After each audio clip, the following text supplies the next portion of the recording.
Hallo folkens, jeg live nå? Tror det. Ja. Hallo i hvert fall hvis jeg live. Velkommen til nok en ny stream folkens. Jeps, jeg live, nice. Velkommen til nok en stream. Vi skal spille Hogwarts Legacy i dag folkens. Det skal vi. Og hvorfor ikke? Vi bare starter og gamer med dette fantastiske spillet her. Flexi, halla, velkommen til stream. Hvor gikk jeg nå?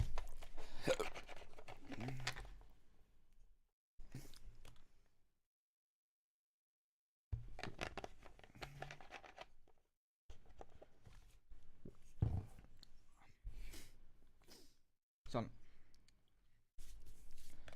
Tar det så lang tid å loade spillet? Halla Adrian seere, velkommen til stream. Hvordan går det? Hogsmeade, here I come. Der ja. Dæven, det var veldig ikke lastet inn grafikk, ass. Du lastet inn? Der, ja. Ok, der er vi inne. Hei, gatt. Kanskje det er Ghostbusters, kanskje det? Går bra her, da? Jo, det går bra med meg også, Adrian. Det går bra med meg. Jeg vil gjøre et quest. Hvilken quest har vi tilgjengelig? Denne tok lang tid å laste inn. Ok, quests. Vi har... Det er Grow Harvest, og det er masse penger.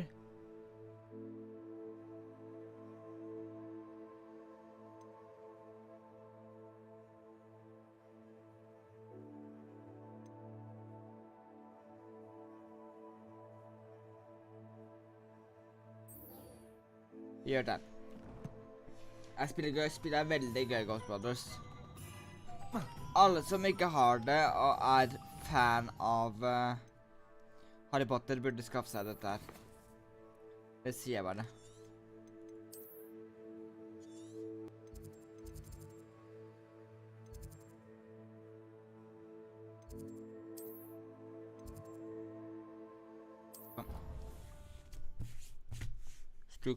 Stikker vi til Hogwarts nå?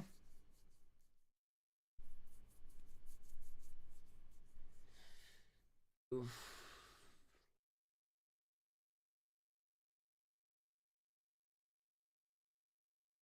Kommer du inn? Der, ja.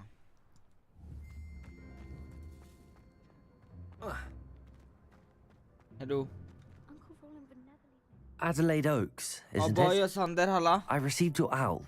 Yes, I'm Herregud, Adelaide det var Oaks. veldig høy lyd. Jeg skal Oh, sette ned. dear. Med 2 sek. You see, my uncle Roland is a metal trader who's quite well known in the goblin community. He normally sends me owls every week when he's on his business travels. In his last owl, he alluded to dealings with those radical goblins, Ranrock's loyalists. It's been ages since that owl, and Det I'm er veldig worried. dyrt. What with the troll attack on Hogsmeade and Tell the the rumors that combo goblins may have been rabatt i involved. fremtiden da. I'm fearing the worst.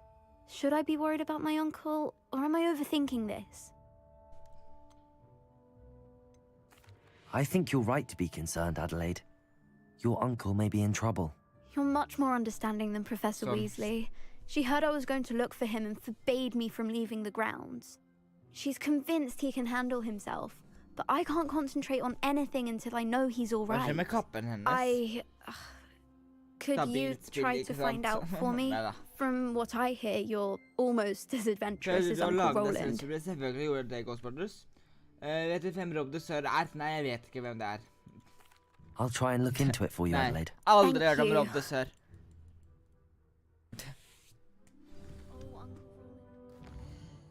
Hva skal vi nå? Vi skal til... Jo, det er selvfølgelig her, det er boy. Herregud. Så da skal vi dit, så da tar vi bare travel dit. Wow, David, hæ?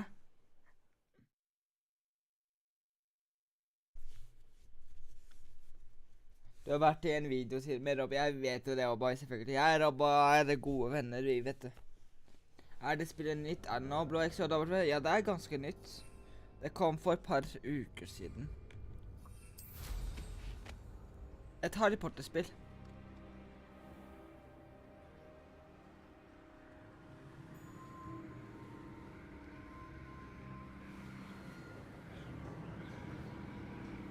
Ja, vi snakker så veldig ofte, Flexi, men vi er venner for det. Så vi er ikke uvenner. Could this be Mr. Oakes' campsite? Ranrock's loyalists, just ahead. Should I take them by Ja, det force? masse Be folk her. discreet. Hogwarts teach you nothing about dueling.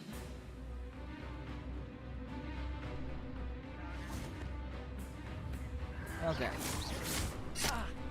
Nå må jeg bare huske You kontrollen can't igjen. stop us. Glacius! I'll Confringo! bury you. Expelliarmus! Easily diverted. Oh, that was meant for me. Expelliarmus! Glacius! Incendio! Confringo! I will Expelliarmus! make you pay. Incendio! I won't. Expelliarmus! Confringo! Glacius! Stop avoiding Incendio! me. Confringo! Sånn. Trykk på feil knapper. Jeg har abonnert, takk. Ser det så ut på spillet. Jeg har veldig lyst på spillet. Det er bare å spare, folkens. Det er bare å Protego. spare. Det er det dere må hvis dere vil prøve å skaffe spillet. Spare. Det er det jeg gjorde. With the camps coupling Occupy Roland's camp. Not quite. Ah, was that your best? You won't stop me. Your spells glance off of me. Pity. Nei, det koster 599. Ghostbusters. Jeg kan få det gratis av en nettside. Det er ikke så veldig... Jeg tror ikke det er så veldig legit, Oboy. Du kan få det på Steam eller Epic Games.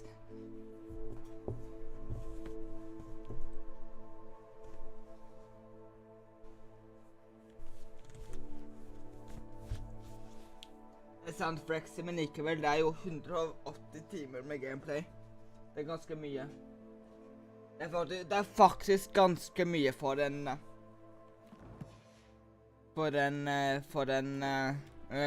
questing game, eller story game, da. This could Can I prove see? dangerous if I'm not careful. You can't stop us. Easily diverted. Så skal vi ta disse her også. Expelliarmus! That was meant for me. Glacius! Incendio!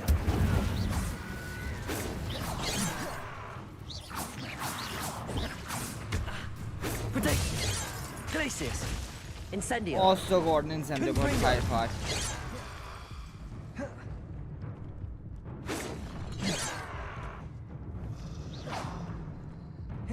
Glacius! Confringo! Expelliarmus! Now to find out what happened here. Da tar jeg de der. Incendio! Confringo! Det er bare Expelliarmus! med spils jeg kan ta dem, eller? Ja, men likevel, det er litt dårlig gjort mot spill. Incendio! Spillet, de som Confringo! lager spill Expelliarmus! Protego! og pirated det. Det er ikke så veldig bra gjort. Som det heter. Det er bad GBs, som det heter. Jeg fikk en ny cloud som er bedre. Incendio!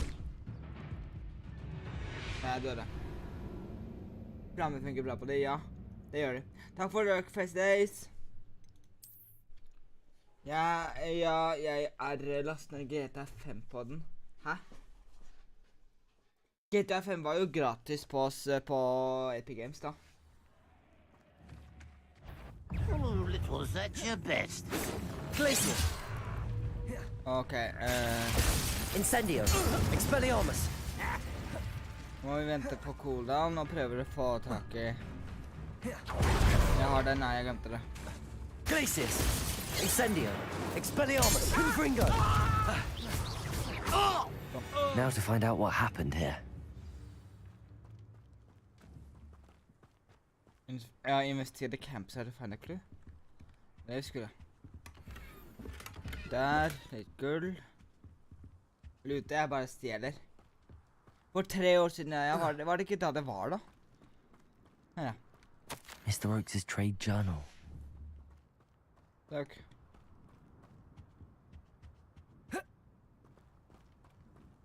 Er det noe annet her, liksom?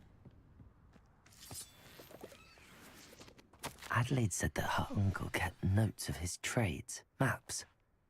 Perhaps these landmarks will lead me to him. Use Roland's map. Kielland, ikke sikt da du skyter. Hvorfor det?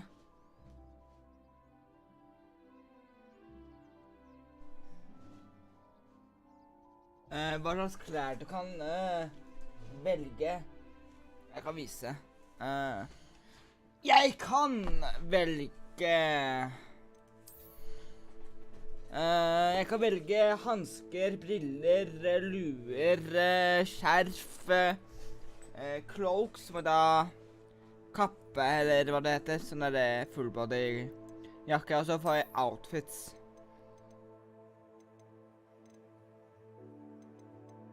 Den er høyere level. Tar vi den. Det er ikke en bedre cloak også. Det gjorde det. Sånn, men jeg vil se ut som en student, sånn. Det er også bedre.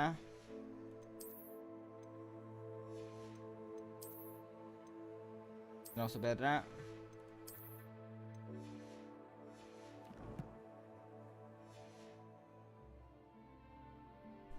Fordi om du ikke sikter, så hitter den garantert.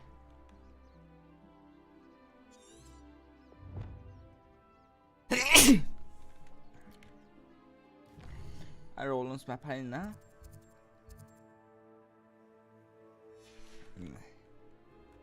Eller?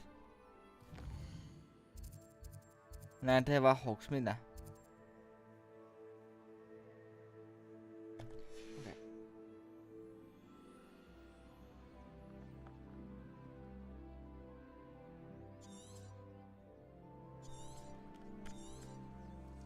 Vil han være her? Det kan vi. Sånn, da skal jeg hit. Er Roland's map her? Use Roland's map, ja, hvor skal jeg bruke den da? I would say that Irondale is not appropriately named. Hvor er Roland's map da?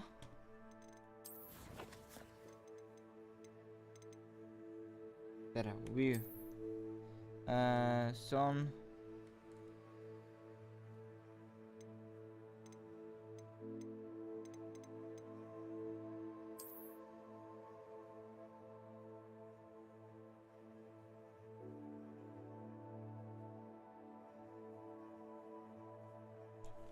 Jeg får ikke scrolle da.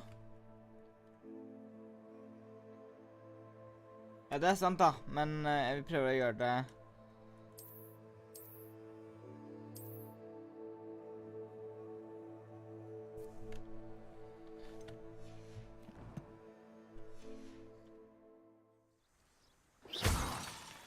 Ok, da skal jeg prøve å se det. Roland's map. Hogwarts Legacy.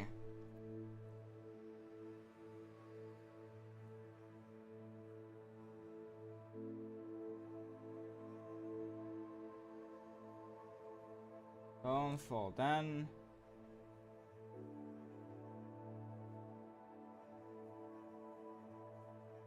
Ok, tror jeg fant ut av det. Hei alle, hvordan går det? Det var det først, var det masse års. Det mangler litt. Jo. Vi skal opp hit. Et waypoint.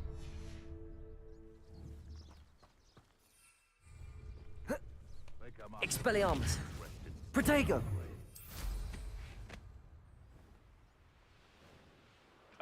Hvor er penger opp der? In future, perhaps best not to get too carried away when affairs. Hvor i hulsen er de?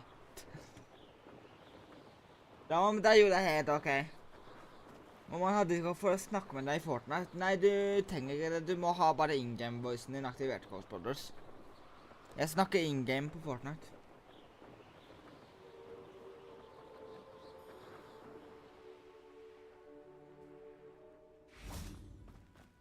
Vi skal hit. How nice to see you, my young. Anywho, is somebody there? What do we have here? Oh, Glacier! Confringo! Jeg trenger den. Og jeg har den her. Depulso! Arresto Momentum! Accio! Incendio! Glacius! Så. Ikke noe med hva kan vi spille på nå? Fortnite. Akkurat så vil jeg gjerne spille dette her. Siden det er mange av dere som vil at jeg skal også spille I may have more luck Dette higher her. up in the keep. Så jeg vil gjerne spille dette her for dere nå. A ladder. Siden det er That's så bra also spill. neat. Men det fire gul. Glacius! Incendio! Don't get away with William, hvordan er det i Wales da? Hvordan er det i Wales da? Er det fint, eller? Lurer på hvordan det er. Glacius! Confringo! Det er vel This is good. the spot on the map. I'd best have my wits about me. Incendio! This is almost too easy. Depulso! Glacius! Sånn.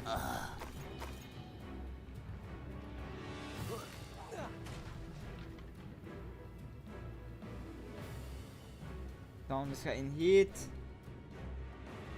Seriøst! Cammet mitt kan jo fungere! Fy fankeren, jeg irriterer meg over kameraet mitt. Hvorfor?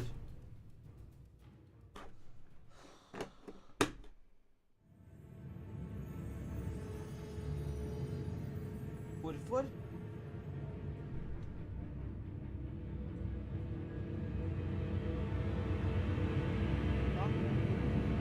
Ja, hvorfor? Å, det er noe med PC-programmet. Jeg tror jeg skjønte det. Det er noe med PC-en. Det er noe med PC-en min som gidder ikke å høre på David. Fy fanken.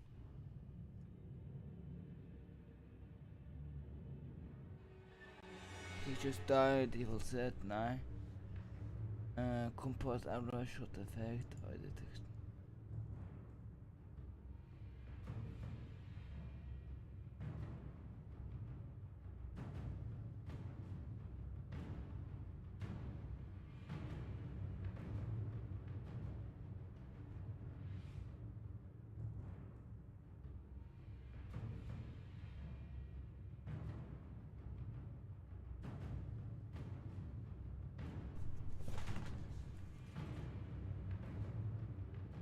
Jeg er lei av kameraet mitt, sorry. Lag? Jeg har ikke noen lag hos meg. Vet ikke hva dere snakker om. Hvorfor lagger dere hos dere?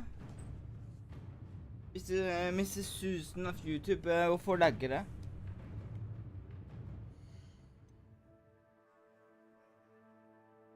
Sånn, endelig. Masse talents og noen som jeg vil spare deg for dark cards. Og jeg kan få litt disarming curse. Jeg får det her, får jeg det. Og på Avada Kedavra, sånn får jeg da.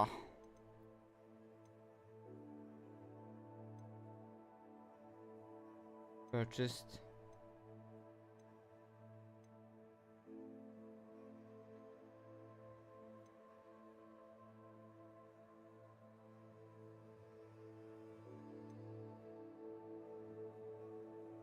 Ok, vet du hva? Vi bare venter litt.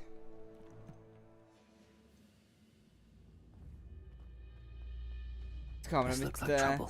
Hvis kameraet mitt går igjen, så kommer jeg til å faktisk til å bare bli sur. Fordi nå har det skjedd sånn 40 ganger under Fortnite-streamen i går. Nei, på søndag. What will we find in here? Så ja, jeg er ganske sur på grunn av det. Hvis det er lov å si. I know I Revelio. to us all to have that Expelliarmus. human around. Confringo. You fight about as well as a puffskein. Incendio. Glacius. Expelliarmus. I shall have been. Incendio. Won't get away with that. Takk. Er du der oppe, du? Confringo. Expelliarmus.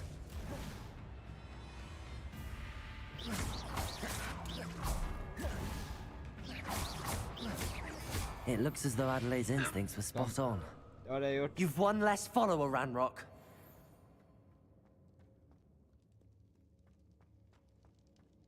Sånn, det var fikk jeg fikse her endelig. Have a cart at Gringotts. Fall out now. Lucky if I fit in one. Jeg gjør det å finne masse rart her, ass. A human's word is worthless. Glacius. This Expelliarmus. prisoner owes us Confringo. the metal we were promised. What an affront! You're so very One less human to worry about. Incendio. utterly pitiful Expelliarmus. display. Confringo. That's the student who uses strange Glacius. You're like a glum bubble beneath my... Sånn, og... Lag, da er det hos dere, Ghost Wars, eller YouTube, fordi jeg har ikke noe lag her. Så jeg kan ikke gjøre noe med det. Og jeg fikk en healing potion, let's go.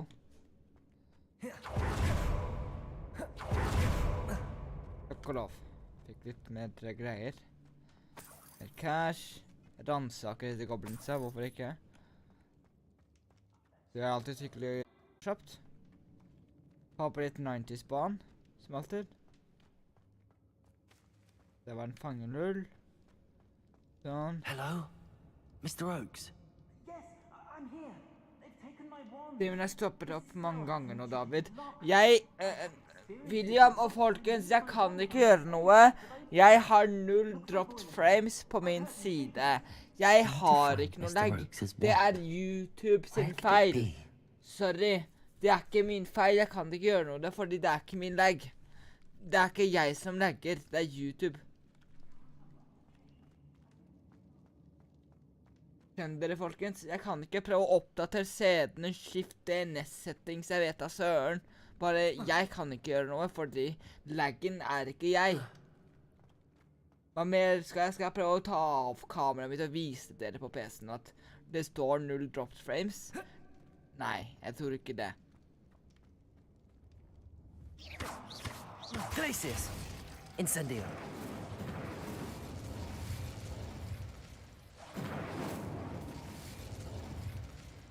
Arresto momentum. Accio. Descendo. This door must need power from something. Over, ja. Cash.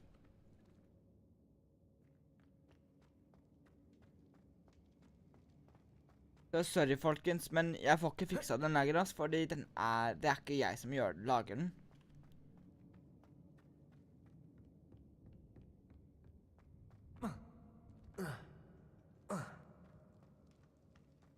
Der. Incendio. Visste ikke at jeg hadde strøm på den tiden her. Ja, takk. Glacius. Expelliarmus. Glacius. Incendio. Confringo. Not go well for you. Sånn. Expelliarmus. Incendio. Glacius. Confringo. Sånn. Takk for cash, takk for Let's cash. get this out. As if you could best the likes of me. Incendio. Depulso. Incendio. Glacius. Expelliarmus. Confringo. Sånn. Incendio. Arresto momentum. Expelliarmus. Incendio. Confringo. Glacius. Å, såpass, ja. Incendio. Pity. Not quite. I've been fighting this before you were born. Them a leaping loyalist with the... Glacius. Rather I'm white. Should have known better than to take me on. Er det legge? Er det deg? Det er ikke meg som er legge. Det er ikke meg som er legge, folkens. Prøv å restart. Ok, for deres skyld så skal jeg nå skru av og på streamen, så BRB, folkens. Sånn, da har jeg startet streamen på nytt. Så hvis jeg legger nå, så er det ikke min feil. Ok, chat. One way or another, we'll get what we're owed. Glacius. Incendio. Expelliarmus. Confringo.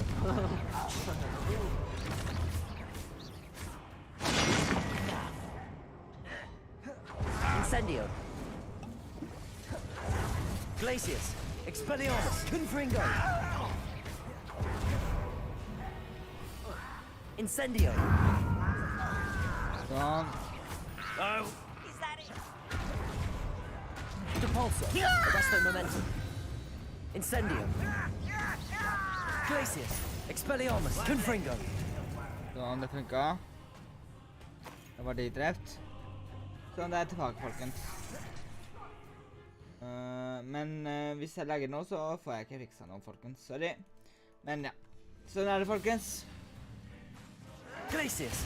Expelliarmus. Confringo. Sånn, jeg lurer på... Ok, så det er penger. Glacius. Expelliarmus. Confringo.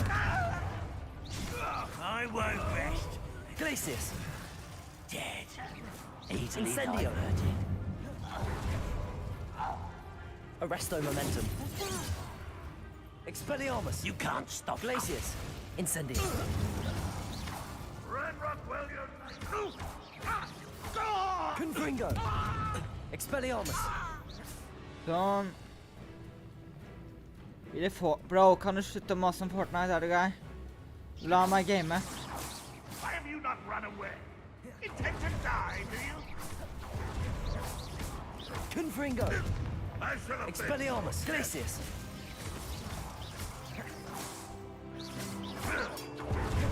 Think you're clever. Incendio. Sånn, og... Boom. Sånn, You da har only vi have fikset Ranrock's flame. fikset det. Jeg lurer på hvorfor jeg ikke får lov til å ha cashet. Må jeg sjekke gearsene mine. Her er noe som er dritt, du er dritt, så vi tar destroy. Nå destroy det for mindre penger, men ja. Den er 90.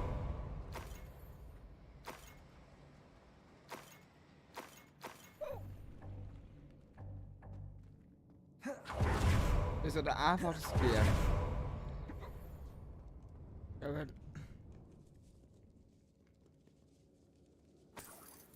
This must be Mr. Oakes' wand. Roland's wand. Perhaps now he can set himself free. Ja, sånn. Nice, det er tilbake. Da bør det være fiksa. Takk og lov.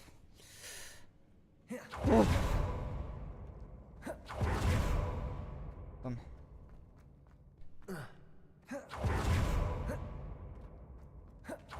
Pass me my wand. I can't get out of this damn cell without it. It's my last hope. Please. My wand. Oh, thank Merlin. Thank you. Gå ut da. Nei, jeg må bli level 16 først, William. You did it. I found my wand and... Wait, you're a student? Oh, we must get you to safety immediately. It's dangerous. It's all right, Mr. Oakes. I've dealt with these goblins before. Dear Merlin, you're either very lucky or very talented. Well, how did you find me? I'm a friend of Adelaide's. Hva? She was worried about your business with Ranrock's loyalists. Oh, she was right to be. I couldn't go through with the agreement, and when I told them, I ended up blindfolded and Hvilken behind level er du? Jeg er bars. level 14, Villa. Locked in that infernal cell for so long, they'd forgot I was even there. I overheard things. If only I could reward you for what you've done. Blasting goblins stole every canut on me. All I can say is thank you. Truly. Sånn. I'm grateful I was able to help Jeg you, er Mr. 14, jeg Oakes. er 13. Adelaide thinks the world of you. Oh, and I Ja, have. William. She's become quite savvy to my trading habits. Oh, jeg har always sittet så analyzing mye my vondt. detailed owls. If only I hadn't resorted to trading with such fiends. A lesson I shan't soon forget. Having my wand back is like being reunited with an old friend. I must return home and inform Adelaide of my safety. Will you be all right? I'll be fine, Mr. Oakes. You get back to Adelaide. I assure you, her worries outweigh yours. Oh, I'm anxious to see my dear niece. And then I plan to travel far from here for my next round of trading. Thank you. May life reward you justly for your deeds. XP. Be Jeg vil well, bli my betalt til friend. XP. Mr. Oakes was lucky. Ranrock's lot would never have. Og jeg er level 15, nice. Da trenger jeg 1 level til. Ok, da skal vi tilbake til quests. Hva har vi? Vi har Tell up the Roll-on of Keys. Den jeg gjør nå, så jeg kan få litt XP på den, tenker jeg. Map not available. Jeg må ut først, ja. Quest completed. Der. Fikk 180 XP. Det er veldig lite. Det gikk jo nesten mer av å fighte. Sorry, William, jeg så ikke at det er bra. Map er ikke mulig å bruke. Ja. Må vi bare finne veien ut.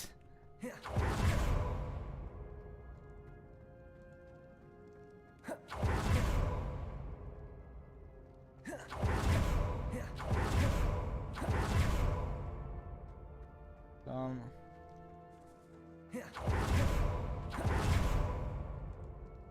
Sånn, exit. Boom. Hva annet kan gi oss mer XP, folkens?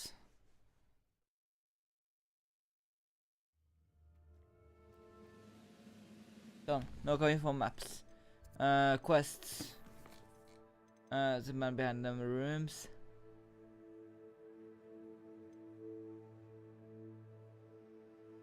Vi kan prøve å gjøre den der, tenker jeg.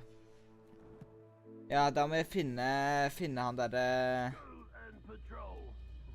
kompisen vår i Brasilien og bare gå og ta på ting. Jeg vil gjerne drepe disse her, da. What's that? Who's there?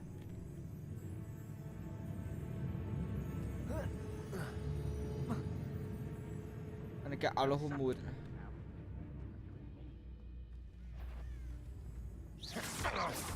Confringo. Expelliarmus. Glacius. Han gidder ikke å komme. Protego.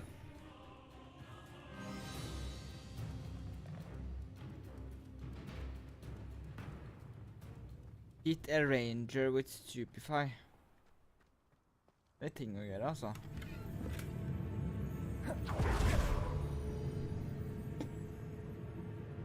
Det burde du ikke.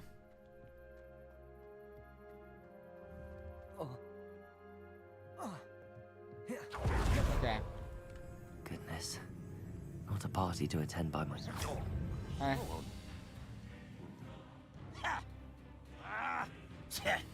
Protego. Why can't I? Not quite. No! Ooh, this shouldn't take long. Was that your best? Ok, jeg klarer det ikke det. Glacius. Incendio. Confringo. Expelliarmus. Ja, da får vi gjøre det da.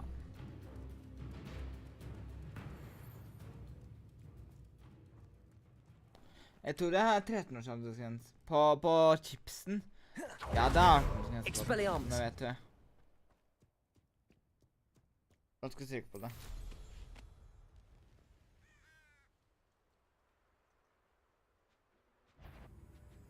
Eller dyret.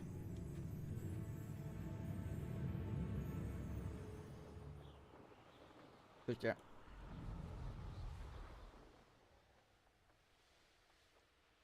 Jeg må du spørre deg selv, William. Hvordan er du med sterk mat? Hvor er din psykisk helse mot sterk mat? Hvordan er din gastronom-ting-tang mot sterk mat? Jeg vet da søren, William.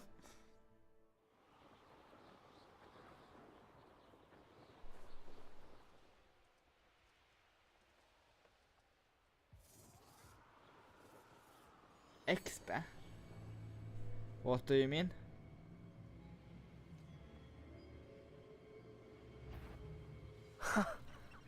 There they are. She wasn't making it up. Descendo! Well, we've come this far. Miss Willardsy might get an answer about these butterflies. Incendio. Expelliarmus. Confringo. Glacius.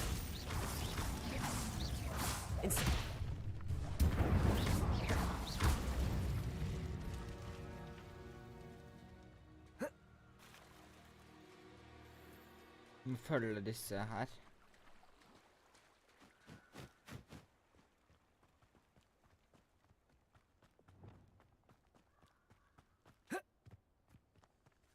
Find where the butterflies are going, ja.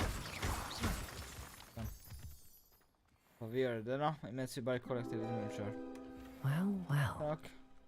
Look what we have here. Accio. Hvis du vil si, ok? Hun er i Hogsmeade. Sånn. Enkelt.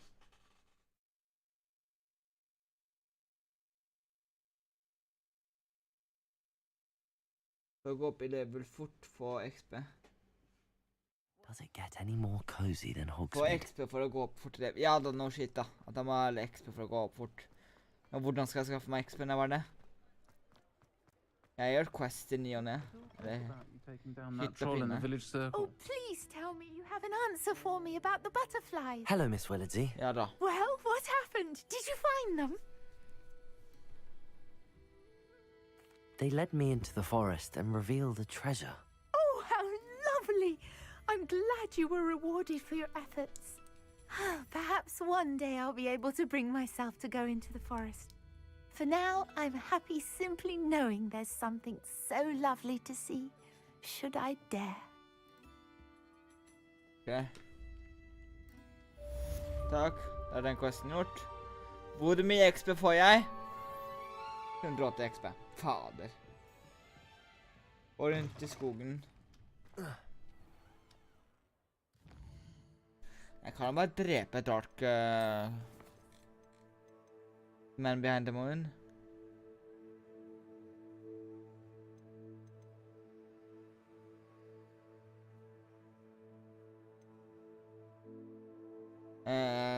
Den der vil jeg gjerne gjøre. Ok, jeg må dit. Da må jeg, det nærmeste jeg har der, er vel det der, tenker jeg. Det er det. Får vi dra dit da? Går i skogen så spåner det monster rundt der med XP og bare gruppeger. Jeg skjønte det da. Men nå skal jeg prøve å gjøre en quest.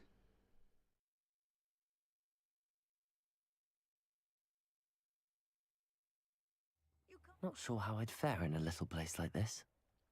Boom boom. Nei, boom boom. Oh, Jesus Christ. Hva gjør jeg? Gå over fjellet her, vi.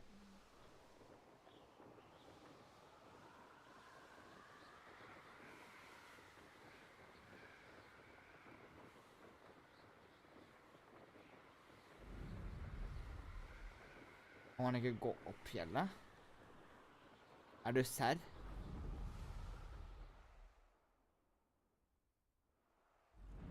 Ok, hva er nærmeste veien? Det er opp eller ned? Chat, opp eller ned? Vi går ned, tror jeg. Tab og 3. Du trykker tab, og så trykker du 3. Så hvis jeg popper den ballongen her, så får jeg litt jeg skulle til å si loot, men XP.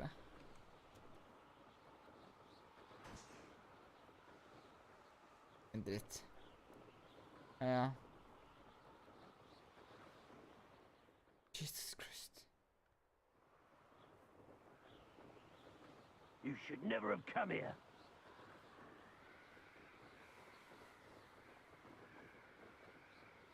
Jeg liker ikke at det er lokket ut, liksom. Det er liksom bare at, ja, vi gidder ikke å ha dette her i gamet, ja. Vi bare gidder det ikke. Hvorfor ikke? Hvorfor ikke? Folket vil være en trollmann, David. Hei, halla, Grafset. Velkommen til stream. Ja, kjør da. Hater de boundariesa.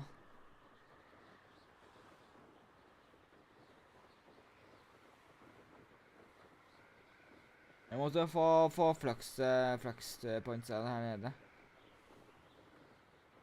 Nei, er det ikke flux powder eller flu powder? En av de. Hun er dama som snakker alltid.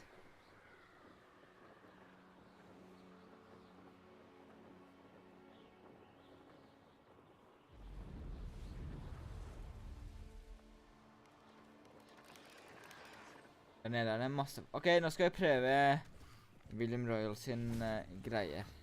This is where you will fail.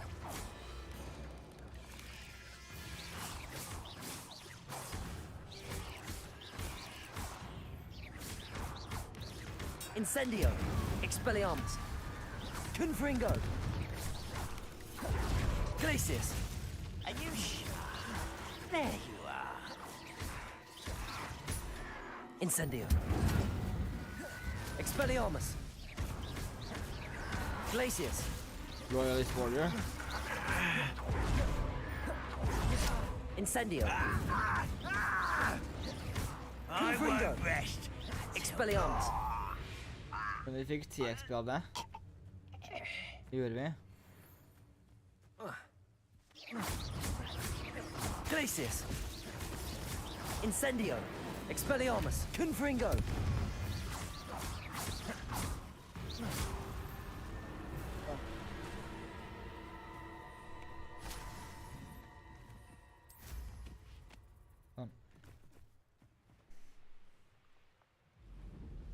Det ser ikke ut til Sebastian. Men vi får en flu powder point da.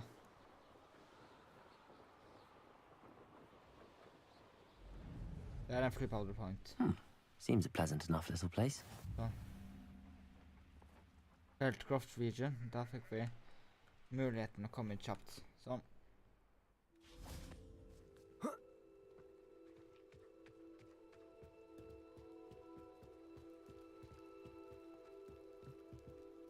Sånn. You made it. Halla, Sebastian. Enjoying the view? Keeping an eye on things. Feldcroft isn't what it used to be. No one has felt safe here since Ranrock's loyalists took a peculiar interest in that castle over there. Rookwood Castle. My uncle Solomon is a former Auror and refuses to look into it, even after Anne was cursed by one of them. Possibly with a wand, no less. I heard a goblin refer to wizard kind as wand carriers. Are goblins forbidden from carrying wands? Precisely. That's why I'm on the hunt for answers. If I'm to cure her, I need to understand what happened to her. Anne was always the most mischievous of the three of us. Which is saying something, knowing me and ominous. I'm hoping a surprise visit from me and a new friend from Hogwarts will help lift her spirits. Bring back the Anne I used to know. Come on. I'll take you to my uncle's. La oss gå. This way. Er det denne veien her da? Der da. Da stikker vi. Feldcroft used to be a lot livelier. With Ranrock's lot wandering about all the time, everyone stays out of sight. Here we are. My sister should be just inside. Glacius. Incendio. Hva er det bare fyr på huset ditt, det? Sånn. Jeg får lov til det.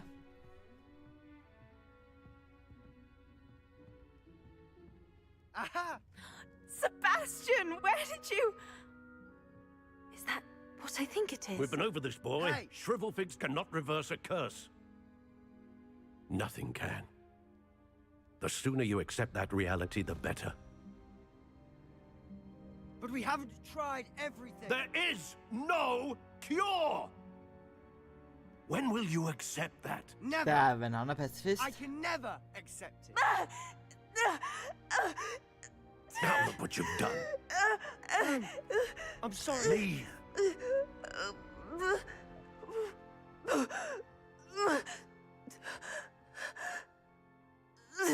Jeg havner ikke å bare skjerke på sønnen sin, da.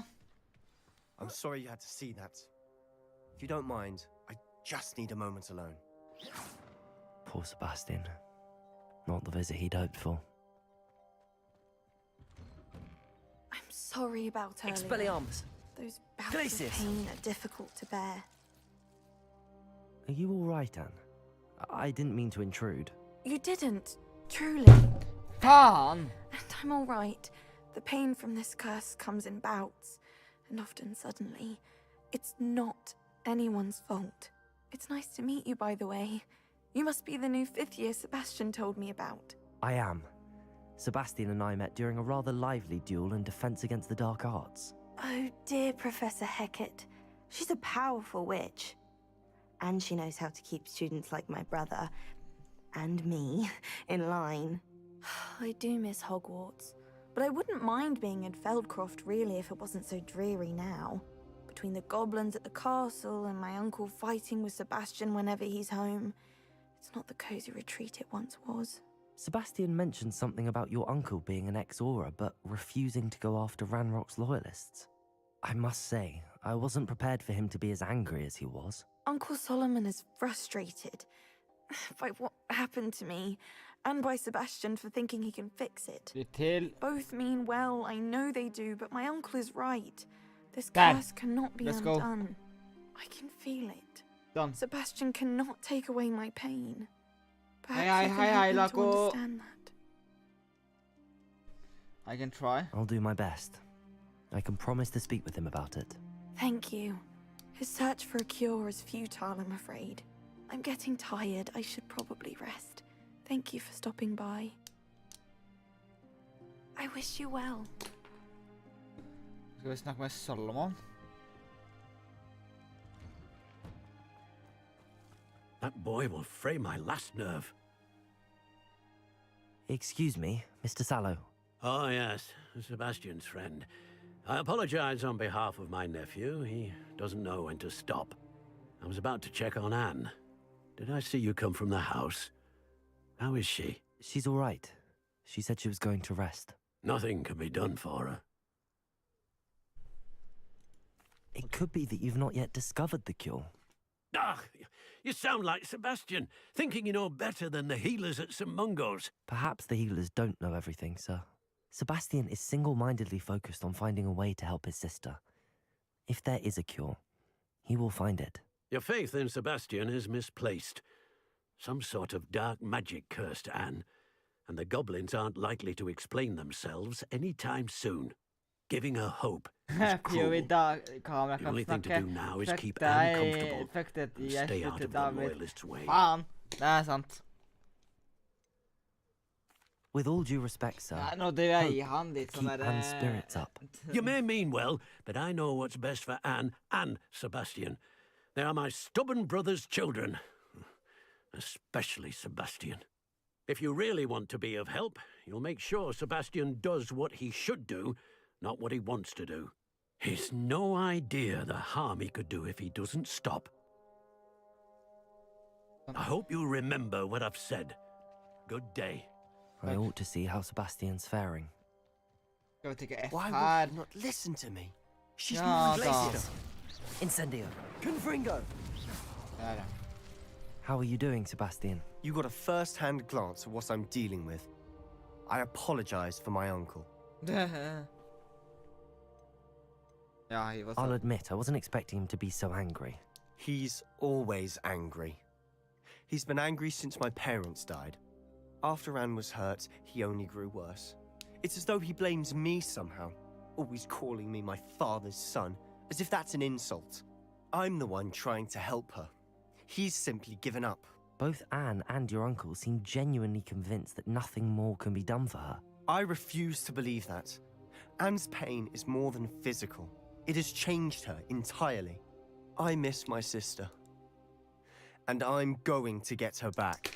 Come with me. I need to show you where it happened. Ranrock's loyalists are capable of so much more than people realize. Gå da! Gå da, din trege faen! Der, ja. All the debris you'll see is from whatever's going on at that abandoned estate. They've been digging for something.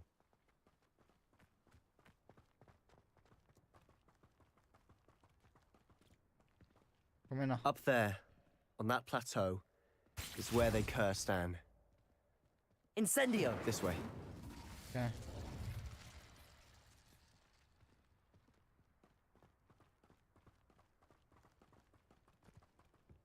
How much longer are we expected to dig through this rubble? Ranrock knows what he's doing.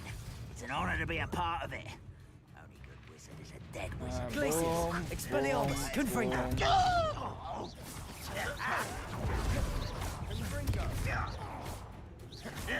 Glacius! Incendio!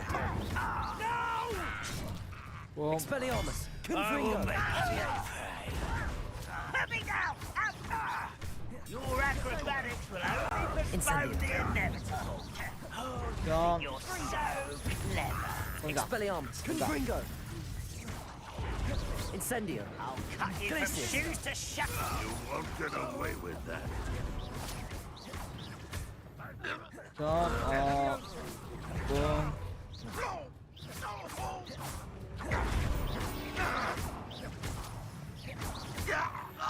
Den er litt 10 XP av det. You've made your last mistake. Å nei da. Hva er galt med deg? Hallo? Nydelig spill. You should... Don't do try again! Arresto momentum! Glacius! Incendio! Expelliarmus! I won't Da blir det bra. Nice of you to stop by. Hallo, 16 da. Incendio! I Glacius! will make you. Expelliarmus! I won't rest. Confringo! Boom, Incendio. boom. Sånn, divide han. I will make you pay. Glacius! Expelliarmus! Confringo! Incendio! Incend da. Incend. Put me down! I will little Expelliarmus. Moncalf, far from home. Glacius! Confringo! Sånn. 60 XP. Olala, vi I er nærmere, confess, folkens. that was a bit more than I'd bargained for. I tried to warn you. Ja, det må jeg faktisk. Vi tar litt reparasjoner. Da kjører Big Buster Bob, folkens. Kanskje jeg får et XP av det. Hvor er du? Hvor er musen min? Der. Reparo. Reparo. Boom. Det er så tilbake. Det sender nå her da. Incendio! Hyllaku. Glacius! Kan jeg ikke lage mat i spillet? Her skal vi kunne gå og se på, Those loyalists deserved what they got. Couldn't agree more. Elvene som This jeg is where har it sett mye på happened. TikTok. We smelled smoke in the middle of the night. When we looked outside, flames were shooting from the estate. Before my uncle and I could stop her, Anne rushed out, racing towards the fire, worried someone had been hurt. She came face to face with a horde of goblins, frantically trying to stamp out the flames. Suddenly, an icy voice drifted out from somewhere in the smoke. Children should be seen and not heard. A blinding blast followed. They didn't even give her a chance to run.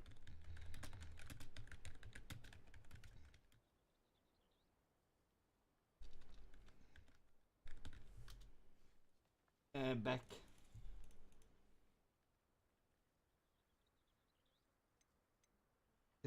It seems an awfully violent response to a child wandering by. What were they trying to hide? My thoughts Wingardium exactly. hamburger It may be grasping at Billy Det Wings, ikke. but I keep thinking that there might be something here that could lead me to whoever cursed Anne.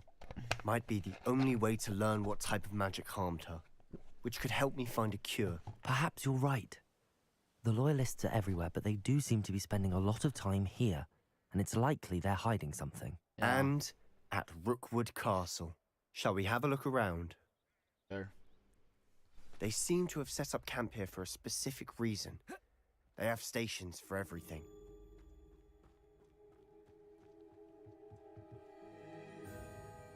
Ikke noe nedover der.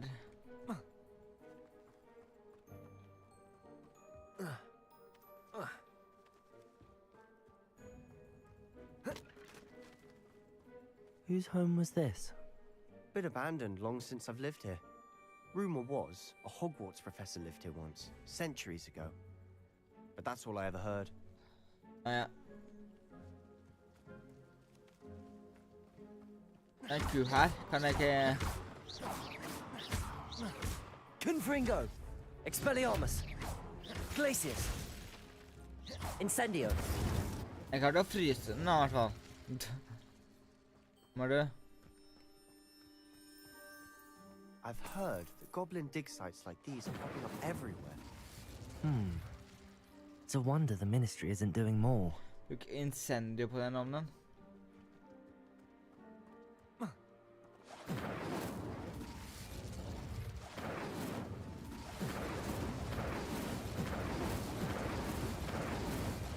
Incendio!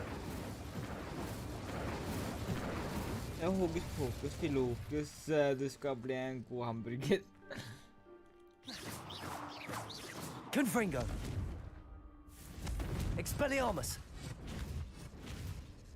Search the estate for clues. Her nå? Always armed and ready for a fight, Ranrock's Loyalists. It might be worth taking a closer look at the house itself.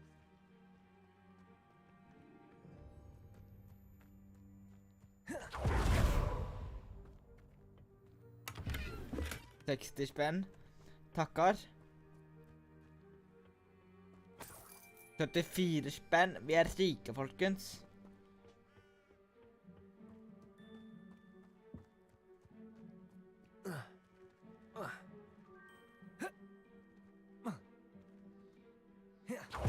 Glacius!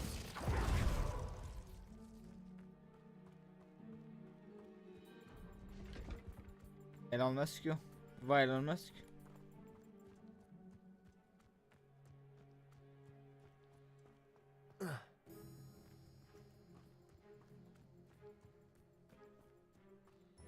Jeg er superdårlig.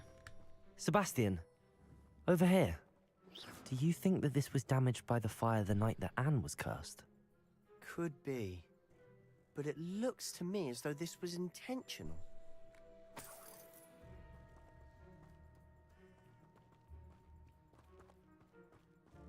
Okay. Hopps.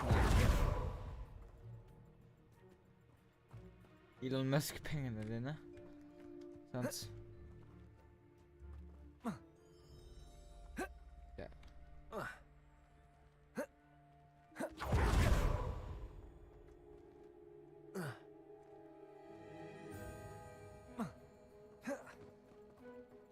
Den her. This well looks familiar. Sebastian, I've seen this before. This house, the well, the view. What do you mean? When? Give me a moment. I'll explain in a second. Gå inn der det var å bruke bombarda på den veggen, ved ene veggen. Jeg har ikke lært bombarda da, Bexi. Tror jeg.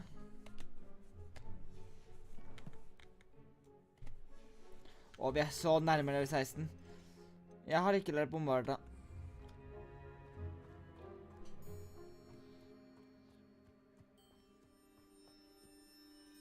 Sebastian, this house did belong to a Hogwarts professor hundreds of years ago. Who? What do you... I found a pensive that day in the restricted section with a memory that showed this house. There was a little girl and a drought. The keepers have shown me other memories as well. The girl became a Hogwarts professor. Her name was Isadora Morganach. She was one of the keepers. The keepers? Like in Quidditch? And you found a pensive in the library? I'm not following you. I realize it's a lot to take in. I'm not even sure I understand it all yet. And no, not like Quidditch. They call themselves keepers because they're protecting some type of knowledge. It has to do with the vault at Gringotts. Let me see if I've got this straight.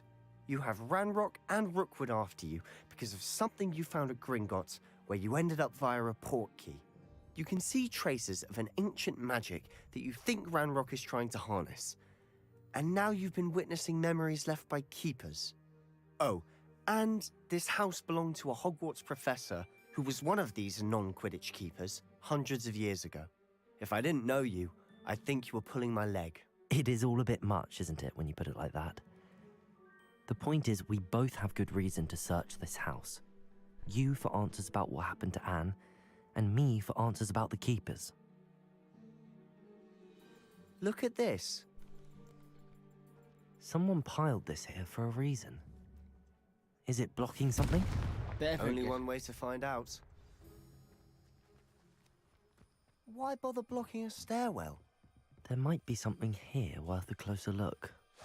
They've left all of this simply strewn about. Tells me they're after something bigger. Incendio! Seems these journal entries are from Isadora's travels. You're not going to believe this. I can see the Undercroft. What? A daydream? Because that happens to me too.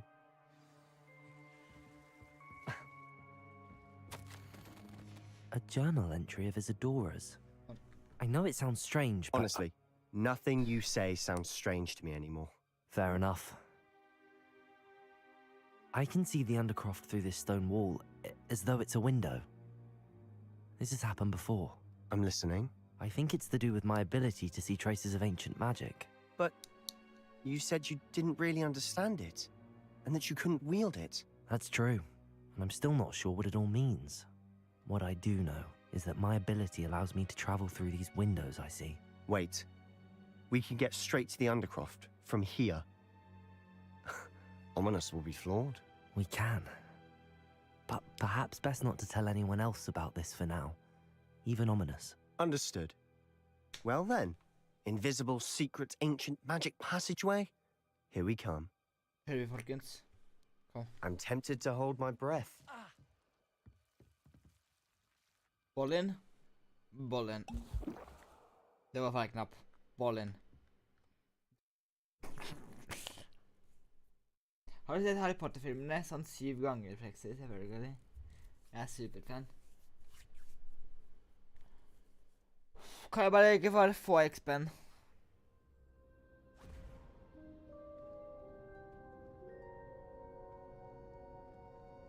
Why would the door lead us here? Sebastian, look.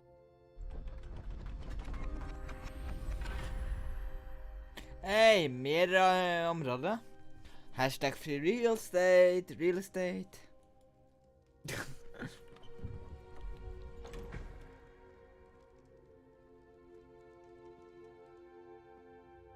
Reparo. Why hide a triptych here? Seems as if something's missing. A note. Let's have a look. Astronomy. Anything helpful in the note? Nah. A rune symbol. I've seen similar symbols used by the keepers. I've been thinking. A keeper lived in that house centuries ago, and Ranrock and his lot have been searching there. You said that goblins may be wielding some form of this ancient magic. Do you think Anne was cursed by ancient magic? I can't be sure, of course, but I don't think so. I didn't see any traces of it around your sister. Very well. But that doesn't mean it's not ancient magic. There's still so much we don't know about it. True. Perhaps this triptych will lead us to answers. then we'll have to unravel what this all means. But now I need to see Ominous. Don't worry, I won't tell him anything. Did I mention that, apparently, Salazar Slytherin had a secret scriptorium here in Hogwarts? You did not? Sounds worth looking into. Any idea where in the castle? Let's go. No idea. Ominous just learned of it. I'll let you know what I find out. I won't. I had no idea our visit to Cian would unfold into all of this. My head's an utter mess. But I'm glad you told me everything you did. I'll be in touch. Till then. XP. Okay, XP.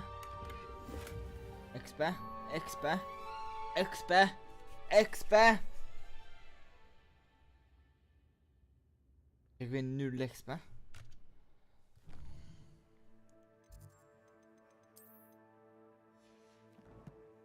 Ja! Level 16. Level 16. Chat. Vi er level 16.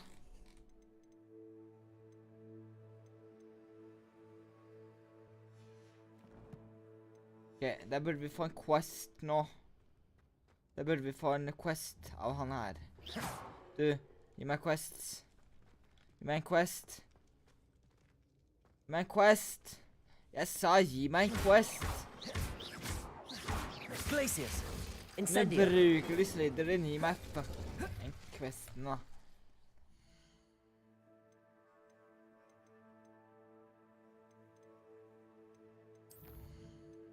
Collection vi har ganske mye collection egentlig.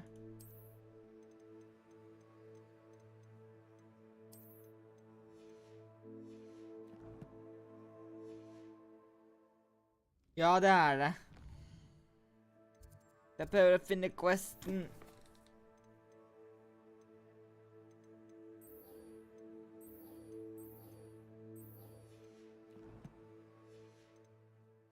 Så vi må bare X.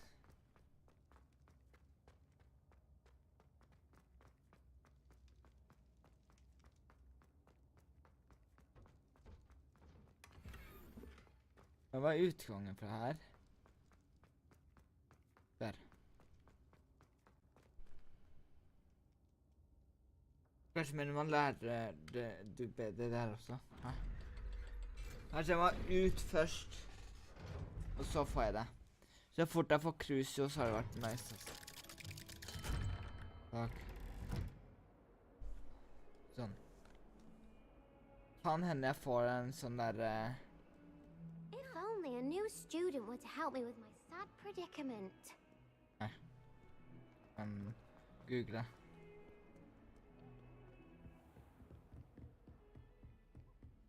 Nei. Professor, what can you tell me about your work at the Ministry? Your curiosity is understandable. Well, although I can't speak in any detail of my work, I can tell you certain interesting facts. Unspeakables work in the Ministry's Department of Mysteries. Dangerous work at times, as you've no doubt guessed. Yes, Professor. Now, you needn't concern yourself with my injury. I made peace long ago with the fact that a sprig of dittany, once plucked, will surely begin to wilt.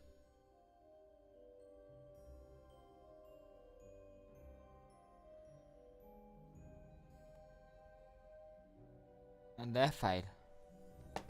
Et sekund. Hva skjedde med cammet nå?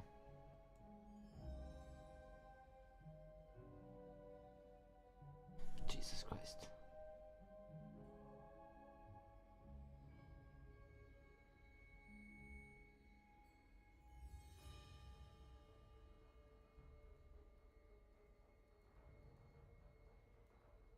Sånn. Sånn.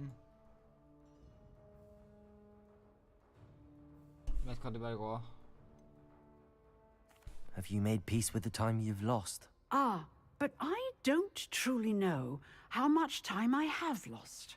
Without saying more, perhaps whatever time I've lost was in exchange for time gained. And to dwell on such matters is a waste of the days ahead. At this point, no magic permits us to travel back in time. Perhaps one day. Yes, I can tell you that my years at the Ministry were well spent. And I'm as happy to be at Hogwarts now as I was to be in the Department of Mysteries years ago. If I may, Professor, I'm also happy that you're here at Hogwarts now. Kind of you to say. Speaking of time, perhaps yours would be best spent honing your defensive wand work. Yes, Professor. Okay. La oss håpe vi får den questen snart.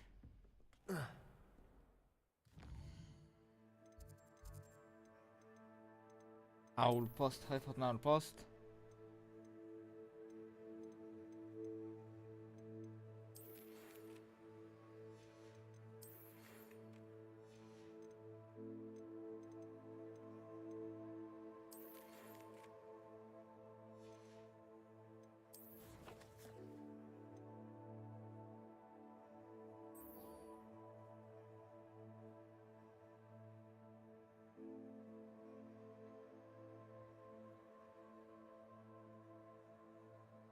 Jeg tror jeg må gjøre den her. Den er enkel.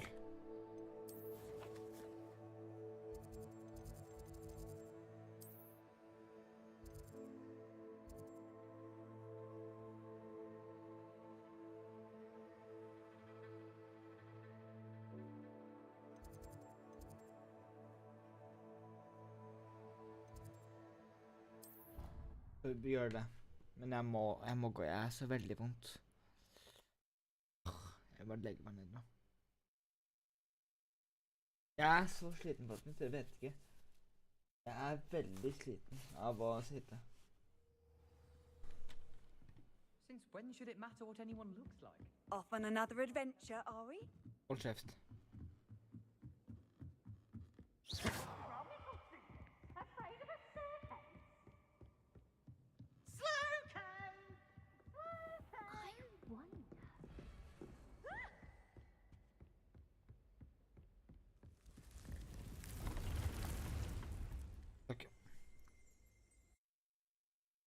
Da er vi i Room of Requirements.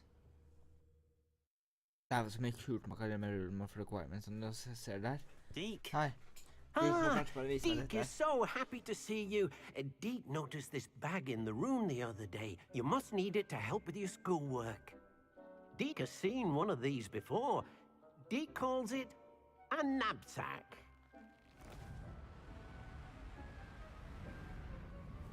Ja, det kan være nice.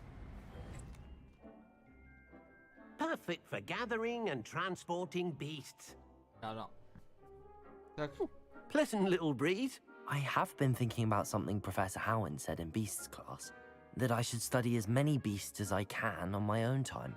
She also mentioned that poachers have been active in the area. So, perhaps the beasts will be safer with us than out on their own. Precisely what Deke was thinking. You see, the room knew exactly what you needed, and luckily, Deke can show you how to best use the knapsack and where. Ja. Kom igjen.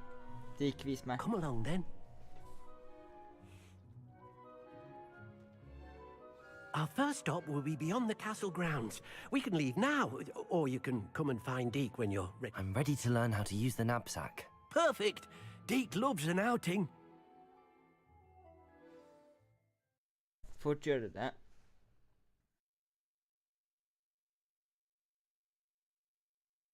Så håper vi, folkens, at vi får Crucio. Imagine Deke skal lære oss Crucio, folkens.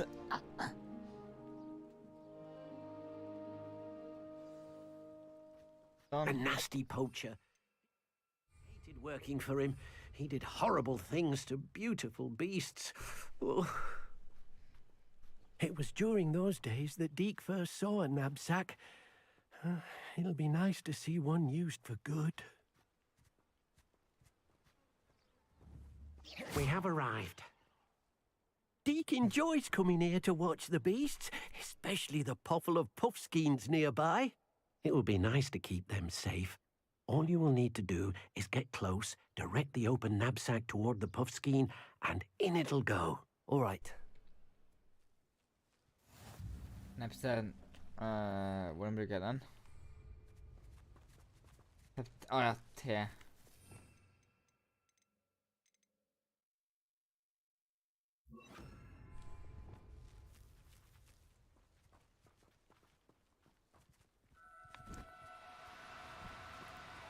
Now. I'm only trying to help.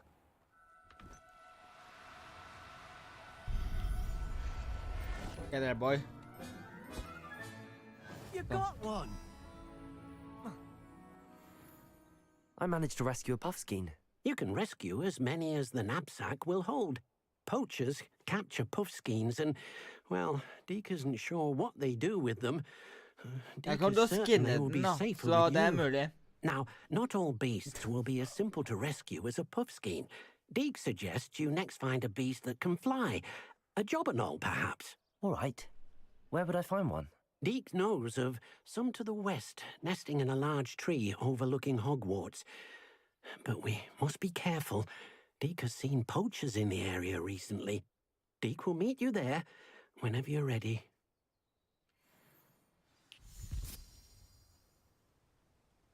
Jesus Christ. Ok, hvor stakk du da? Du stakk dit. Ja, da går vi dit da. Sånn.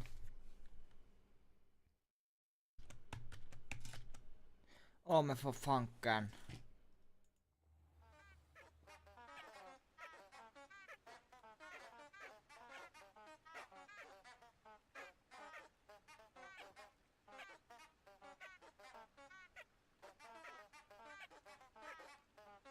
Sånn.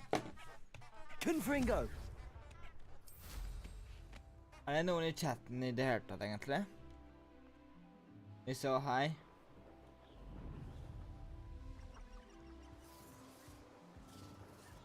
Halla, Frexy.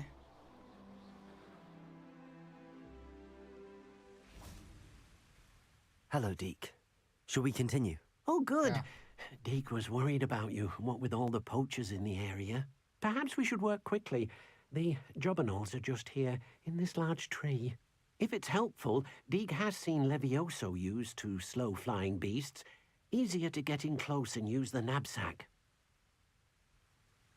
Then I shall go and rescue a jobberknoll. Good luck. Deke will be waiting. Ja da.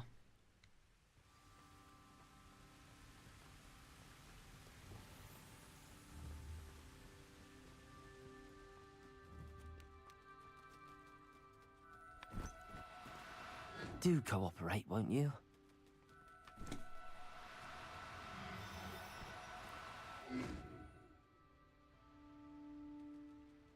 Jeg lager sånn at jeg må bruke.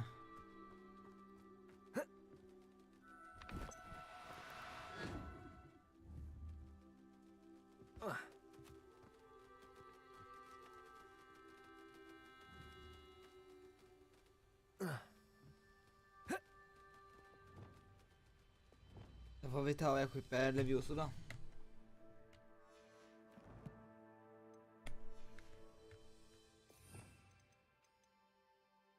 Arresto momentum. Funker ikke arresto momentum. Arresto momentum.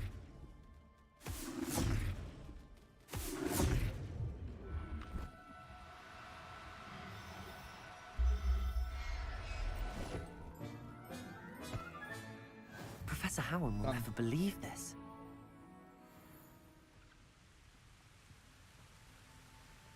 Hop, boom. I rescued a jobberknoll. Nice. Deke hopes your jobberknoll finds the knapsack nice and cozy. Poachers want them for their feathers, and are not kind when they gather them. Same, Are heavy there any other feathers, beasts nearby? Just one that Deke knows of. A herd of moon calves. They live in a clearing of trees up this footpath. Deke will see you there. Nei, ikke mer.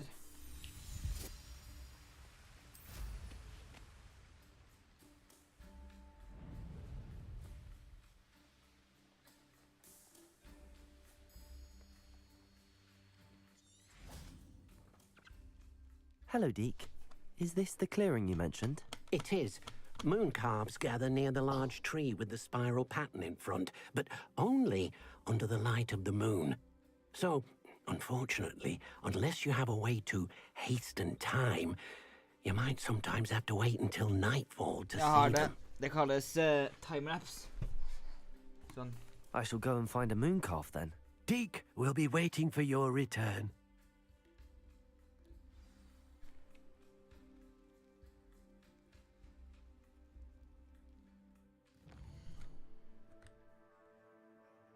Sånn.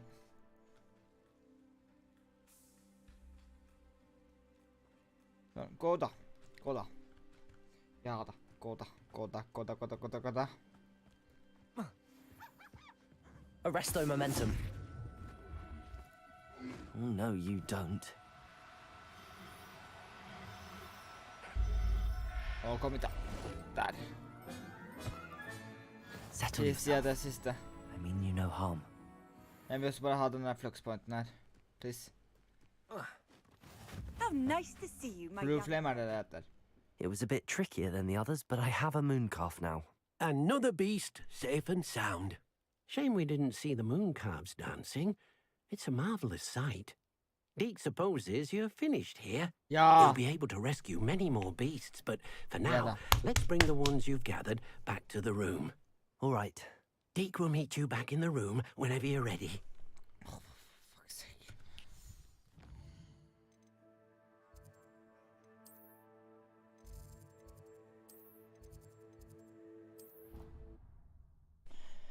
Ja.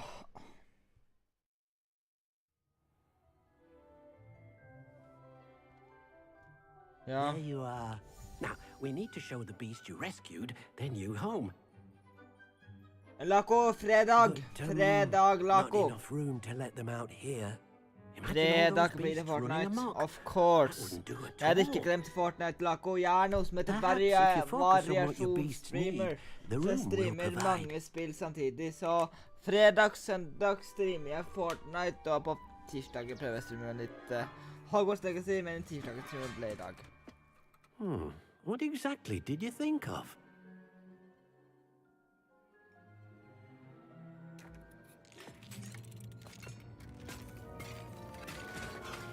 Heavens! Sånn, mye bedre. You've done it! But what is it? Deke isn't sure. Only one way to find out. Meet you inside when you're ready. Løp! Speed. Ok, vi er her. Ja, og så? Look at this. It's amazing. Ja, sexy. Where are we, Deke? Inni kassa. It seems to be a Innenfor- place for your beasts innenfor to boksen. live, a vivarium of some sort. Oh, your beasts will be quite comfortable here. They'll live healthy, safe lives. Perhaps you want to release them. Let them see their new home. Ja da.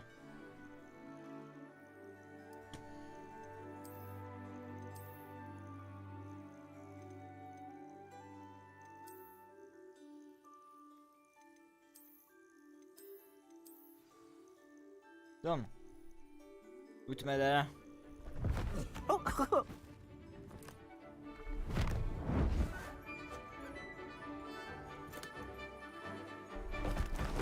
Oh!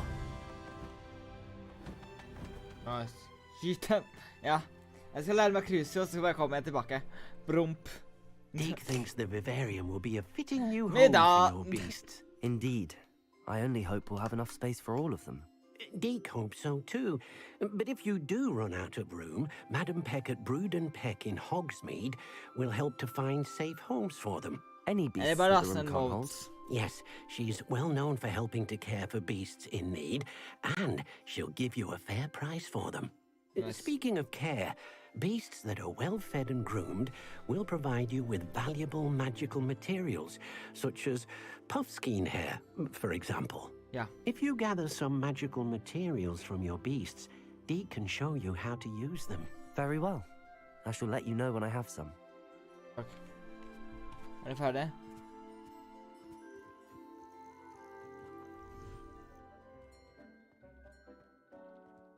Å nei.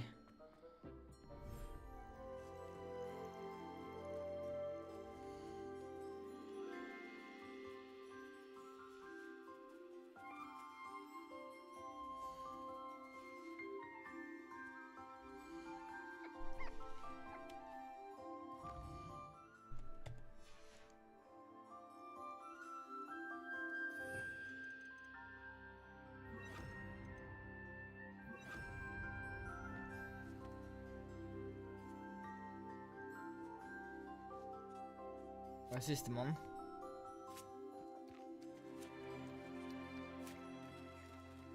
Der.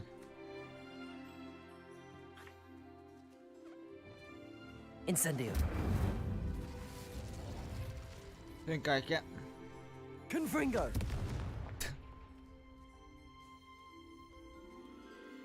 Oh dear. Deke thinks perhaps you didn't know Deke was near. De er søte da. De er det. Jeg blir rik på disse.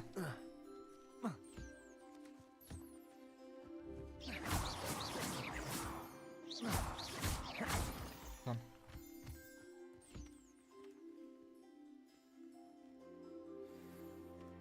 Du 5 minutter. Ja, ja. Er du? Depulso.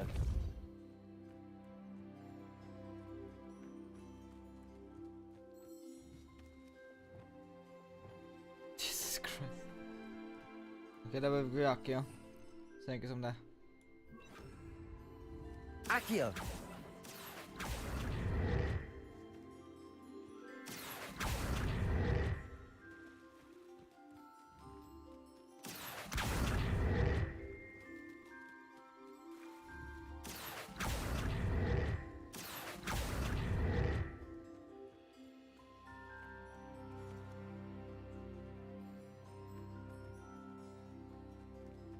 Kom hit. Navn.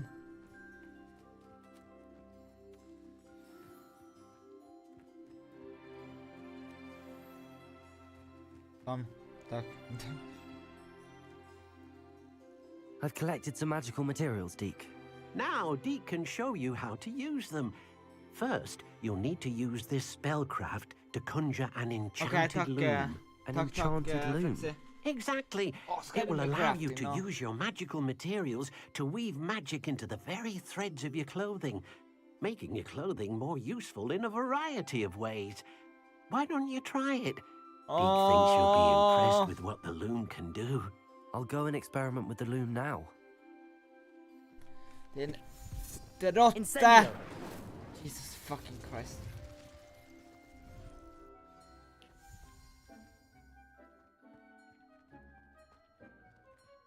Oh dear. Deke thinks perhaps.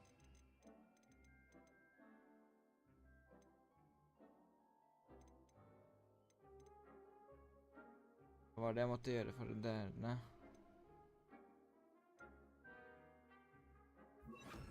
Deke was near.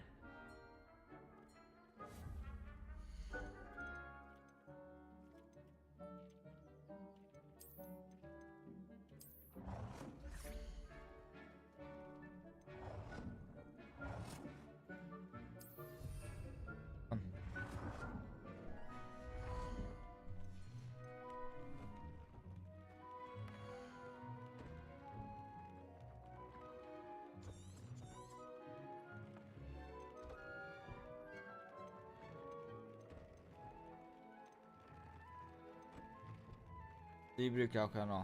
Så hvis du tar den der.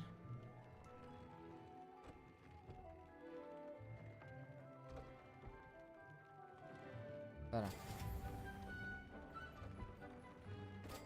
Sånn.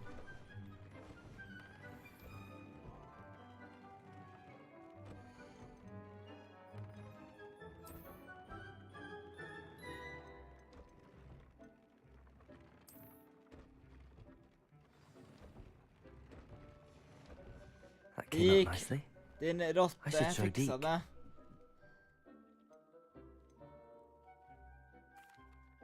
I used the enchanted loom, Deke. Wonderful. Will I Nice. be able to weave even more powerful magic into my clothing with the loom? You will, by rescuing even more powerful beasts. Nice. For now, however, Deke suggests you explore the vivarium and get to know the beasts you've already rescued. Thank you for your help, Deke. Har jeg fortsatt den questen der?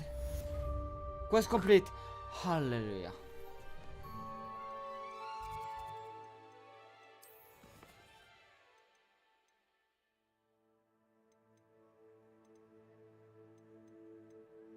Jeg er så jævlig jævlig. Lei. Jeg fikk 260 XP da, det fikk jeg.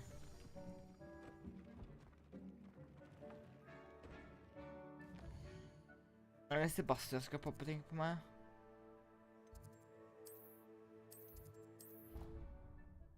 Prøver litt ut av rommet bare. Prøver å se om det funker.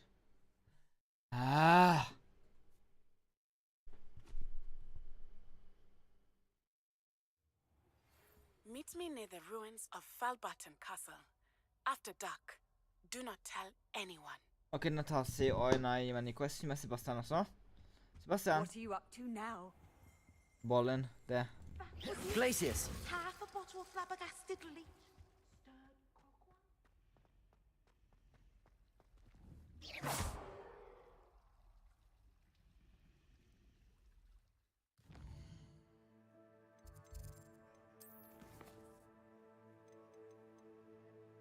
Der!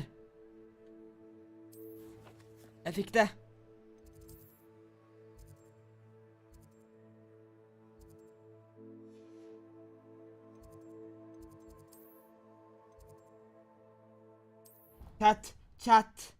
Chat. Vi har fått questen for å lære Crucio.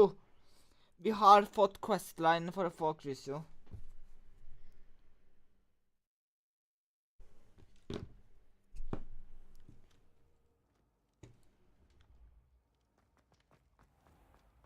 Ancient secrets bring forth an age of magic, with the rise of a new hero.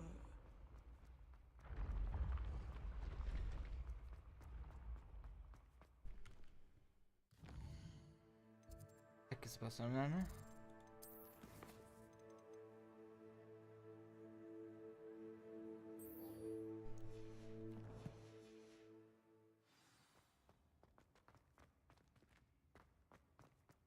Vi skal opp i.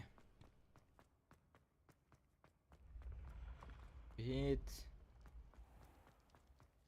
Det er langt. Håper ikke det.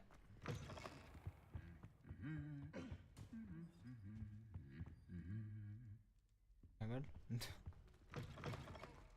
Og dette er hovedrommet. Let's go.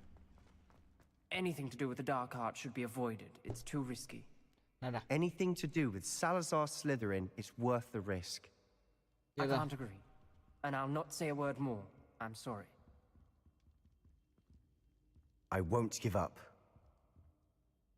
What were you and Ominous speaking about? He's being ridiculous. Apparently Salazar Slytherin had a secret scriptorium here in Hogwarts. Ominous swears it was used for the dark arts, so he wants nothing to do with it. I reminded him that Anne needs a cure. This scriptorium could hold the answers we need. I'm curious about the dark arts. The dark arts Nå do skal vi gjøre pique my interest. fy-fy-greier, There's more to folkens. dark magic than people realize. The Gaunts know this better than most. Perhaps I've spoken out of turn. Ominous's family history is personal to him. I'd like to know more about it if you wouldn't mind telling me. I won't repeat it. Very well. But do keep this between us. Ominous learned dark magic from his parents. Are you familiar with the Cruciatus Curse? What does the Cruciatus Curse do? It's known as the Torture Curse. Crucio. It inflicts intense, Chat! excruciating pain on the victim. Chat! Apparently, his parents and older siblings had no qualms about casting it on muggles for sport. Ominous described the sound of the victim's cries as horrific, so the first time he was asked to cast it himself as a child, he couldn't bring himself to do it. As punishment, his family cast it on him. The anguish was so bad that when asked to cast it again, he relented. I have repeatedly assured Ominous that he did what he had to, but he still hasn't forgiven himself. Lær meg, Sebastian. How horrible. Poor Ominous. He was only a child. He shouldn't blame himself. After that incident, the rift between Ominous and his family only grew. That is until I came along. Every moment he isn't at Hogwarts, he's with us in Feldcroft. Ominous trusts me. And more often than not, he winds up listening to me. I'll remind him of that when I follow up about the scriptorium. Watch for my owl. I'll have news soon enough. I'll make Ominous understand. He'll change his mind. Kan du lære meg kurs? Dude.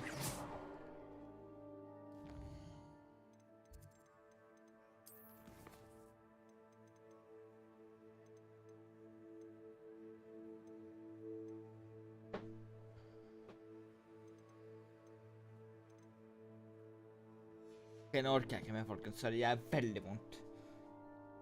Nå må jeg gå, folkens. Sorry. Jeg stikker. Men vi er på en god vei til å lære Cruciatus Curse.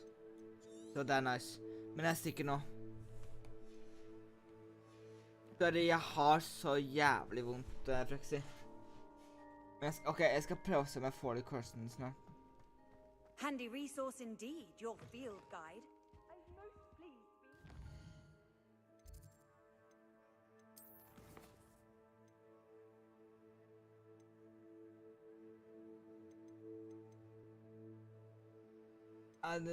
Rumpa, for å si det enkelt. Jeg sitter alt for meg, jeg vil bare stå opp og gjøre ting. Og jeg tente masse klasse og sånt.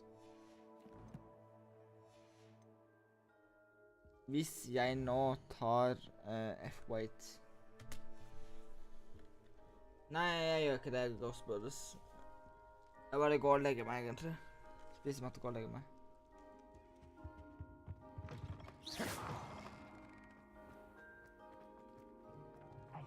It's me, Gareth. Do you have a moment?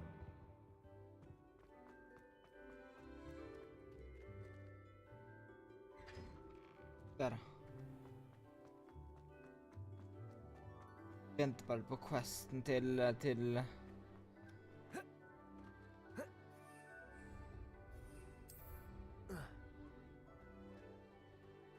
Expelliarmus.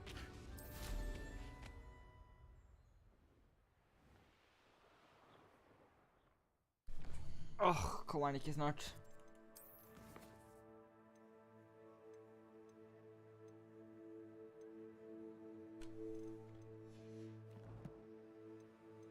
Overpost har vi ikke fått det.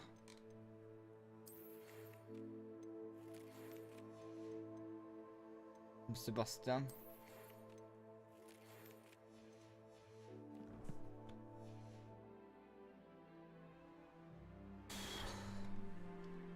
Da får vi explore Ravenclaw litt, da.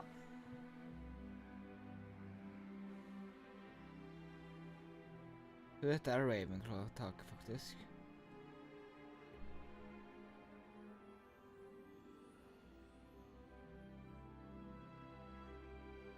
Skal jeg klare buggene, da?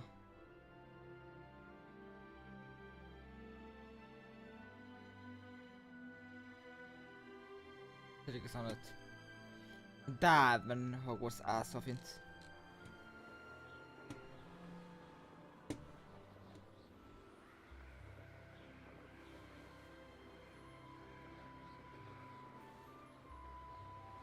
Skal vi gå opp hit?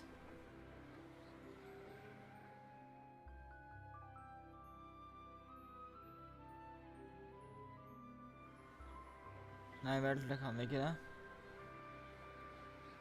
Dæven så stort det Hogwarts her.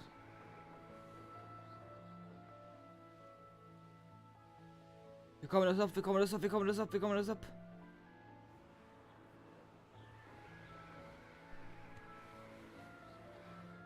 Ja. Sebastian, har du gitt meg questen nå?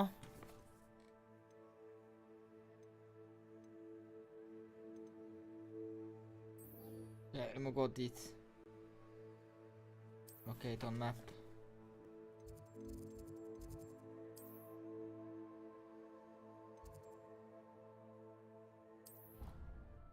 Hvor waypoint er ikke astronomy-klassen? Det vet jeg ikke, men vi får bare gå dit.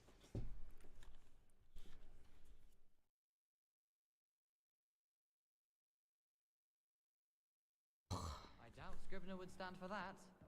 But if I said it was for an essay for history... Off on another adventure, are we? Hold kjeft.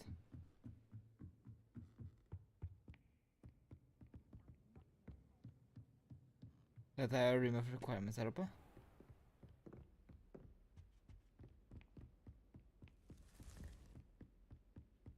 Ja, Det går bare opp, vi. Kom igjen. Vi klarer dette her. Chat. Astronomy.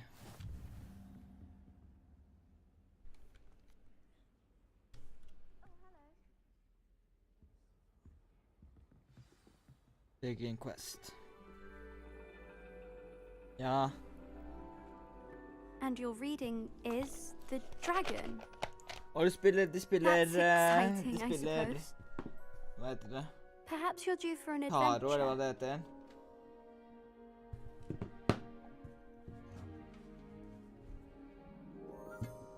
Ladies, Professor Shah. astronomy is not divination. You won't find the mysteries of the cosmos charted out on your palms or at the bottom of your teacups. Alas, the heavens remain hazy to the starry-eyed. Now, if you were to devote yourselves to persistent and painstaking observation, you just might catch a glimpse. With that in mind, please take your telescopes. Tonight we will be on the observation deck. Hey.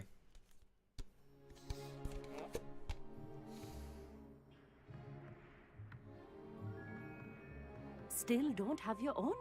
You can't be the new student forever, you know. You can share with Mr. Takar.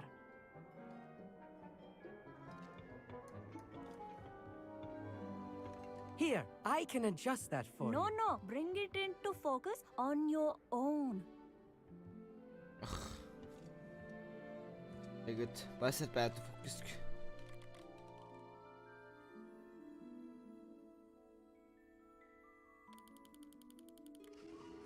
Der da. Det er bare dots på skjermen nå. Now, I expect all of you to put in your stargazing hours outside of class. Is that clear? But, Professor, it's freezing out. Mere cold didn't stop the great stargazers of the past. Look only to the astronomy tables they erected throughout the highlands from which they gazed millennia ago on the very self-same stars above us. Is that clear? Ja. Dismissed. Takk og lov. Stikker jeg også, nice. Hello! I don't believe we've met officially. I'm Amit. I'm something of an astronomy buff. Hello, Amit. It's nice to meet you. Did I hear Professor Shaw say that you don't have your own telescope? I have a spare one you could borrow for the rest of term. Du kan stå mens da kan du stå mens du spiller. Takk. That's very kind of you, Amit. Are you sure you won't need it? I'm certain. It's my old one. I finally got my hands on the new Celestia Contemplor. You've heard of it, I assume? I mean, of course you have. It's only the pinnacle of all personal stargazing implements. But my old model's not too shabby either. Goblin-cut glass, first-rate optical enchantments. Hate to think such a fine instrument is just collecting dust. Enchantments. Minecraft. Thank you, Amit. Think nothing of it. Anyway, the telescope's in the storage room right underneath us. You can't miss it. I have some reading to finish on the lower deck. Come find me there afterwards and bring the telescope. There's something I want to talk to you about. Quest gjort? Tried to put off my stargazing as long as I could. Storage, get the storage. How am I supposed to find Sirius in my hand if you called Talk me about the that. This was his old telescope. Looks practically brand new. Hi. A pristine night for stars. I have the telescope. It's nicer than I'd expected. I would not offer a prospective stargazer a third-rate lunoscope. But there is, something else. Okay. Yes, what is it? You remember those astronomy tables Shaw was going on about? It just so happens I've been reading up on them a little myself. And it seems there may be one right here at Hogwarts. I believe we could use it to find hidden constellations. And you need someone to help find it. I do. Are you in? No one from the Gobstones Club will go with me. Said they'd rather get spit at by a stone than... Well, they are cowards. Let us get moving while the stars are still out. I'll show you how to use that telescope once we get there. I promise. All right, I suppose I can go with you. I hope it's worth it. It will be. Trust me, I have read practically everything there is to read about this. It should be brilliant. Shall we? Jeg bare lar meg cruise jo. Så skal jeg cruise jo gjennom leiene mine, og så skal jeg gå og legge meg. Tipp-topp tårnet, sånn du får sekser. The table is on a castle wall ahead. Look for a stone platform, something that doesn't quite belong. We'll know it when we see it. Onwards we go. Some say the locations of the tables were originally marked by centaurs for ritual stargazing. It is nice having a fellow stargazer to explore with. Happy to be here. It is good to leave the classroom now and then. It's not that creepy out here at night, is it? The Gobstones Club are cowards. Here I am, charging ahead. Why don't you lead the way? If you're sure. Stikk. Der er kameraet mitt igjen. Helt perfekt timing.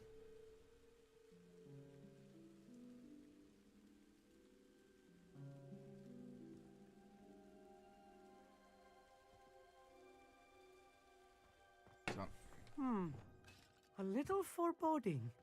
A few cobwebs and some dust. Nothing to be concerned about. Oh, of course. It's just not as tidy as I expected. Incendio. That.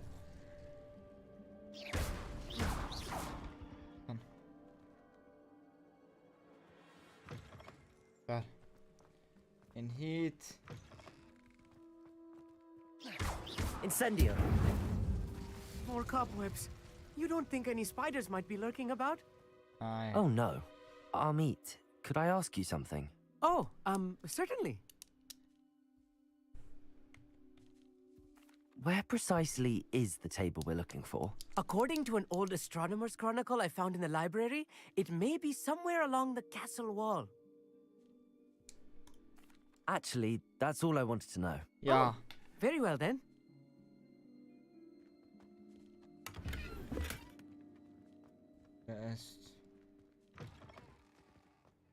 Look, there's a table. I think you should be on it. Glacius. Go on, try it out.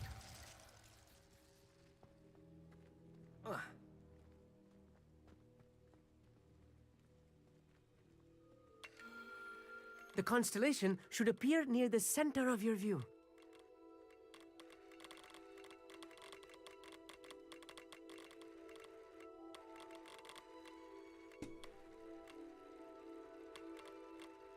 As soon as you've lined up the telescope, we will be able to fill out our star chart.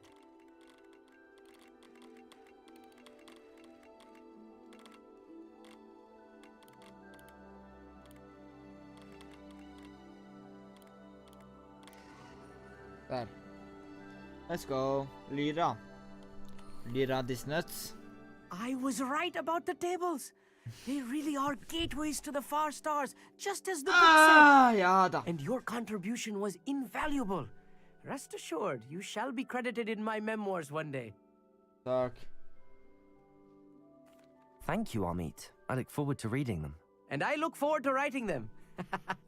This is only the beginning. You will find more tables like this one throughout the grounds and forest, all beckoning to be discovered by a worthy astronomer. And if I have ever seen one, it's you. Oh, and about my old telescope, don't bother returning it. You should keep it. That's quite generous. Thank you. You are welcome. It has goblin-cut glass and a gobbledygook inscription. I'm practically fluent in gobbledygook, you know. It's all in the throat, really, gobbledygook, you know, and how you pronounce your R's. Anyway, glad our adventure was a success. Takk. Fikk jeg questen? Hvis jeg ikke fikk questen til Sebastian nå, så gidder jeg ikke.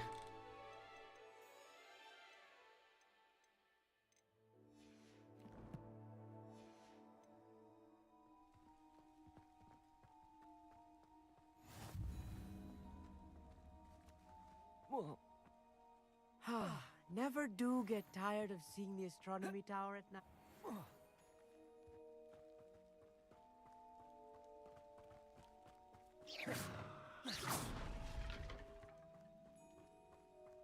Ser ikke ut som jeg har fått noe. Har vi fått en OWL-post? Fortsatt ikke noe Sebastian-post, ass. Ok, ja, avslutte, folkens. Det blir det. Så derfor så tar vi der. Save game. Sånn. Saving. Save complete. Yes. Sånn. Så det blir det, folkens. Jeg stikker nå. Neste stream blir på fredag. Det blir Fortnite. Kanskje til og med Hogwarts, vi får se. Men jeg stikker nå. Så takk til alle som var med og sånt. Vi ses, folkens. Vi snakkes og alt sånt.